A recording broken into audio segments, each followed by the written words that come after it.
ಧರ್ಮಸ್ಥಳ ಬುರುಡೆ ಪ್ರಕರಣಕ್ಕೆ ಸಂಬಂಧಪಟ್ಟಂತೆ ಈಗ ಪೊಲಿಟಿಕಲ್ ಟಚ್ ಕೂಡ ನಡೀತಾ ಇದೆ.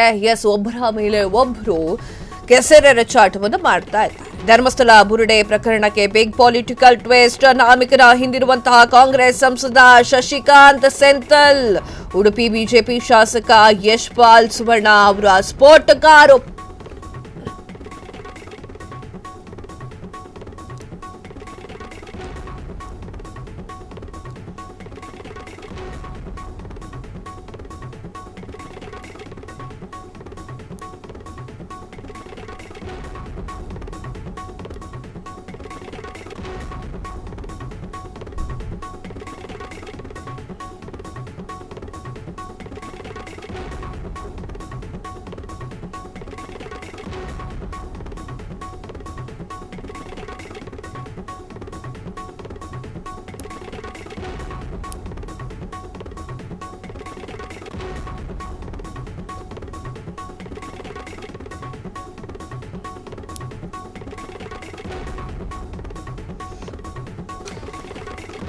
ಧರ್ಮಸ್ಥಳ ಬುರುಡೆ ಪ್ರಕರಣಕ್ಕೆ ಬಿಗ್ ಟ್ವಿಸ್ಟ್. ನಾಮಿಕ ಹಿಂದಿರುವಂತಹ ಕಾಂಗ್ರೆಸ್ ಸಂಸದ ಶಶಿಕಾಂತ್ ಸೆಂಥಲ್, ಉಡುಪಿ ಬಿಜೆಪಿಯ ಶಾಸಕ ಯಶ್ಪಾಲ್ ಸುವರ್ಣ ಸ್ಫೋಟಕ ಆರೋಪ. ಧರ್ಮಸ್ಥಳ ವಿರುದ್ಧ ಷಡ್ಯಂತ್ರ ಮಾಡುವ ಮೂಲಕ್ಕೆ ಹೋಗಬೇಕು.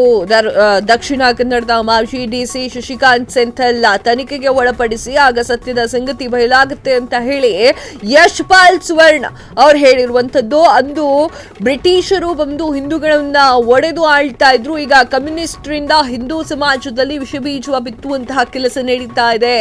ಉಡುಪಿ ಬಿಜೆಪಿಯ ಶಾಸಕ ಯಶ್ಪಾಲ್ ಸುವರ್ಣ ಸ್ಫೋಟಕ ವಿಚಾರ. ವೀಕ್ಷಕರೇ, ಇವತ್ತೇನಾಗಿತ್ತು ಗೊತ್ತಾ?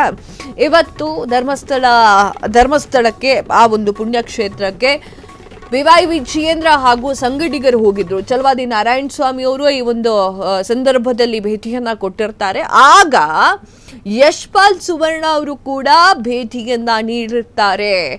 ಆಗ ಒಂದು ಹೇಳಿಕೆಯ ನೀಡುವಂತಹ ಸಂದರ್ಭದಲ್ಲಿ ಈ ವಿಚಾರವನ್ನ ಸ್ಫೋಟಕಗೊಳಿಸಿರುವಂಥದ್ದು. ಅನಾಮಿಕನ ಹಿಂದೆ ಇರೋದು ಮತ್ಯಾರು ಅಲ್ಲ, ಕಾಂಗ್ರೆಸ್ನ ಸಂಸದ ಶಶಿಕಾಂತ್ ಸೆಂಥಲ್ ಅಂತ ಹೇಳಿ ಈ ವಿಚಾರವನ್ನ ಮಾತನಾಡಿದ್ದಾರೆ. ಉಡುಪಿ ಬಿಜೆಪಿಯ ಶಾಸಕ ಯಶ್ಪಾಲ್ ಸುವರ್ಣ ಅವರು ಸ್ಫೋಟಕ ಮಾಹಿತಿಯನ್ನ ಆರೋಪವನ್ನ ಹೊರಹಾಕಿದ್ದು, ದಕ್ಷಿಣ ಕನ್ನಡದ ಮಾಜಿ ಡಿಸಿ ಶಶಿಕಾಂತ್ ಸೆಂಥಲ್ ತನಿಖೆಗೆ ಒಳಪಡಿಸಿ ಆಗ ಸತ್ಯಾಸತ್ಯತೆಗಳು ಗೊತ್ತಾಗುತ್ತೆ ಎನ್ನುವಂತಹ ವಿಚಾರವನ್ನ ಹೇಳಿದ್ದಾರೆ. ಆಗ ಕಮ್ಯುನಿಸ್ಟ್ರಿಂದ ಹಿಂದೂ ಸಮಾಜದಲ್ಲಿ ವಿಷಬೀಜವನ್ನ ಬಿತ್ತುವಂತಹ ಕೆಲಸಗಳು ನಡೀತಾ ಇದೆ. ಅದೆಲ್ಲವೂ ಕೂಡ ಸ್ಟಾಪ್ ಆಗಬೇಕು ಎನ್ನುವಂತಹ ನಿಟ್ಟಿನಲ್ಲಿ ಅವರು ಮಾತನಾಡಿದ್ದಾರೆ. ಇದು ಜಸ್ಟ್ ಕೆಸರ ರಚಾಟವಷ್ಟೇ. ಸಾಕ್ಷಿ ಏನಾದರೂ ಇತ್ತು, ಅನಾಮಿಕನ ಜೊತೆಗೆ ಸೆಂಥಿಲ್ ಅವರು ಸಂಪರ್ಕದಲ್ಲಿದ್ದರು ಅಂತಂದ್ರೆ ಇಟ್ಸ್ ಅ ಪ್ಯೂರ್ ಆರೋಪ. ಇಲ್ಲ ಅಂತಂದ್ರೆ ನೀವು ಮಾಡ್ತಾ ಇರೋದು ಜಸ್ಟ್ ಮಾತುಗಳು ಅಂತ ಹೇಳೋಕೆ ಸಾಧ್ಯವಾಗುತ್ತೆ. ಸಾಕ್ಷಿ ಬೇಕಿದಕ್ಕೆಲ್ಲ.